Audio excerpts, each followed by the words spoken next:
চলতি বছরের ১৯ জানুয়ারি গাজায় কার্যকর যুদ্ধবিরতি, তবে তাতেও থেমে নেই ইসরায়েলি আগ্রাসন। উপত্যকাটিতে যুদ্ধবিরতি কার্যকরের পর থেকে এ পর্যন্ত ১৫০ জন ফিলিস্তিনিকে হত্যা করা হয়েছে। এদের মধ্যে ৪০ জনের নিহত হন গত ২ সপ্তাহে। গাজার মিডিয়া অফিস শনিবার ১৬ মার্চ বিষয়টির ঘোষণা দেন। খবর আনাদোলু এজেন্সির এক বিবৃতিতে মিডিয়া অফিস জানিয়েছে, আমরা লক্ষ্য করছি সাম্প্রতিক সপ্তাহগুলোতে স্থলভাগ বেসামরিক নাগরিকদের বিরুদ্ধে দখলদারের হামলা বৃদ্ধি পেয়েছে।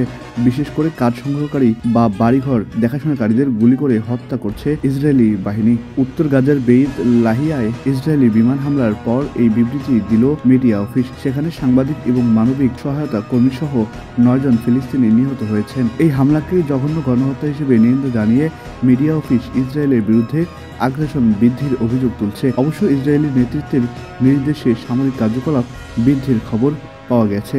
মিশর, কাতার এবং মার্কিন যুক্তরাষ্ট্রের মধ্যস্থতায় যুদ্ধবিরতি সত্ত্বেও এসব হামলা ইসরায়েলের যুদ্ধবিরতি লঙ্ঘনের একটি ধারাবাহিক অংশ। ৬ সপ্তাহ স্থায়ী যুদ্ধবিরতি চুক্তির প্রথম ধাপ মার্চের ১ তারিখে শেষ হয়। তবে ইসরায়েল দ্বিতীয় ধাপে এগিয়ে যেতে অস্বীকৃতি জানিয়েছে।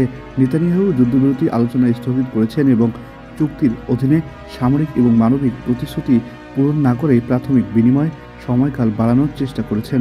হামাস যুদ্ধবিরতির প্রতি তার প্রতিশ্রুতি পুনর্ব্যক্ত করেছে এবং মধ্যস্থকারীদের ইসরায়েলের সম্মতি কার্যকর করতে এবং আলোচনা এগিয়ে নেওয়ার আহ্বান জানিয়েছে। প্রসঙ্গত, ২০২৩ সালের অক্টোবর থেকে ইসরায়েলি হামলায় গাজায় ৪৮,৫০০ জনের বেশি ফিলিস্তিনি নিহত হয়েছেন, যাদের বেশিরভাগই নারী ও শিশু। এছাড়া আহত হয়েছেন ১ লাখেরও বেশি মানুষ।